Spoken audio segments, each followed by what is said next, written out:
Guyyaa tokko abbaa manaaf haati manaan gabaa deemuudhaaf haati manaa gaangee ishee yaabbattee abbaan manaan duuba deemaa imala isaanii eegalan.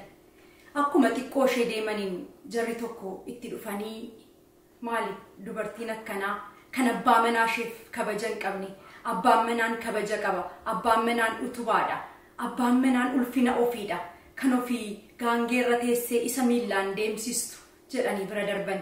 Isheenis wanta isaan jedhan sana dhageessee hedduu rifattee ofii gaangee ishee irraa buutee abbaan manaan akka inni irra ba'ee deemu goote. Isheenis gaangee duuba deemuu eegalte. Ammas akkuma xiqqoo ishee deemaniin jarri biroo itti dhufanii erga isaan ilaalaniin boodaa maali namni akkasii?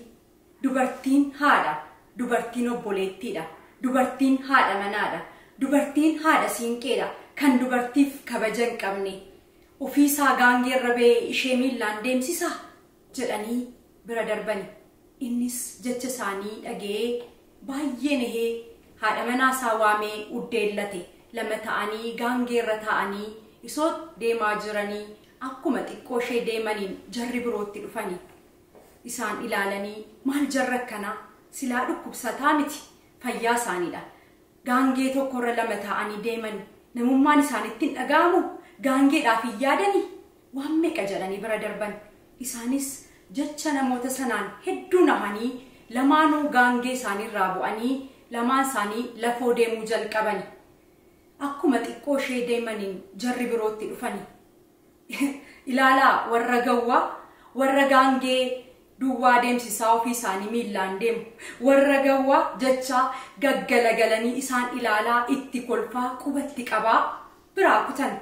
Isaanis waan godhan wallaalan karaarraa gaaddisa barbaadanii goranii abbaan manaan akkas jedheen erga gaaddisa jala ta'anii booda argitee haadha manaa koo wanti nuun goonu gaariis ta'e badaa namoonni waa jechuurraa tasa of duuban deebi'an mee maal balleessine waan jedhan waan godhan hundumaa yaadanii balleessaa isaanii barbaadanii dhabani.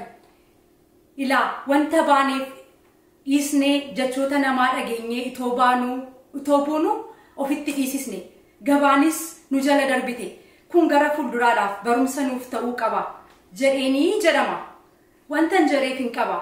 Meeqan keenya manaa baanee wanta baaneef itoo raawwatiin jecha namaan gufannee dubbii namaan gufannee kan godhattoof deebinee jirru.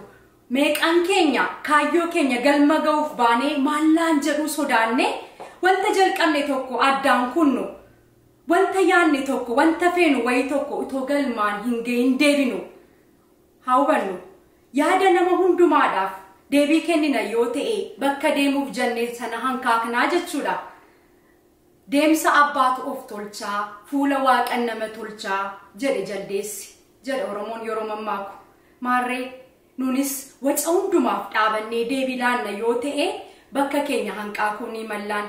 Yeroo hundumaa waca toon taane laphee keenya haa dhaggeeffannu, jabaannee gara fuuldura keenyaatti haa tarkaanfannu.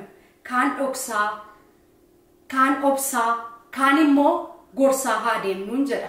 Kun ergaa koo har'aadha. Kaayyoon keenya qajeelummaa sammuu namaa sooruudha.